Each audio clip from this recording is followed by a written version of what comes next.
নমস্কার বন্ধুরা, আমি জয়ন্ত। গ্রিন গার্ডেনে আপনাদের স্বাগত।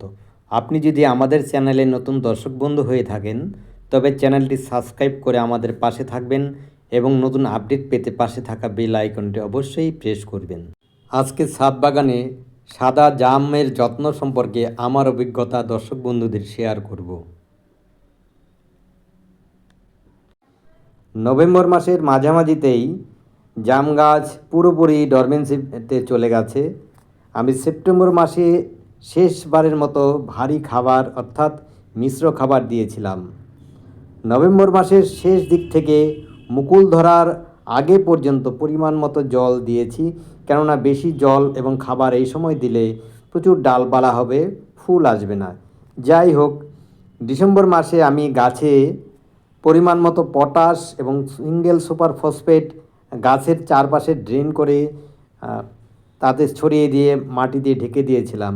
লক্ষ্য রাখতে হবে ড্রেন করার সময় যেন গাছের শিকড় ক্ষতিগ্রস্ত না হয়।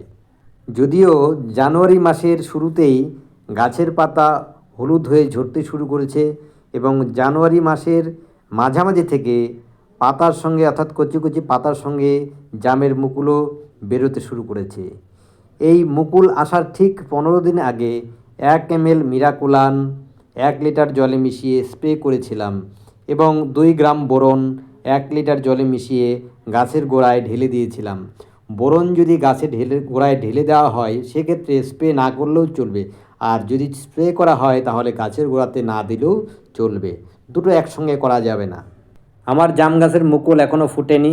এই মুকুল ফোটার আগেই যে কোনো সিস্টেমেটিক কীটনাশক যেমন ইমিডাক্লোরোপিড 1/2 ml 1 লিটার জলে মিশিয়ে বিকালে স্প্রে করেছি। আর একবার যে কোনো ফাঙ্গিসাইড 1 লিটার জলে মিশিয়ে বিকালে স্প্রে করলেই আর মুকুলগুলো পচবে না। যদিও মুকুলগুলো ফুটে গেলে কীটনাশক একদমই ব্যবহার করা উচিত নয়, কেননা উপকারী কীটপতঙ্গগুলো কীটনাশকের সংস্পর্শে এলে মারা যেতে পারে, ফলে পরাগায়ন ব্যাহত হতে পারে। এর পরবর্তী যত্ন খুব তাড়াতাড়ি আপনাদের শেয়ার করব। সুস্থ থাকবেন, ভালো থাকবেন, ধন্যবাদ।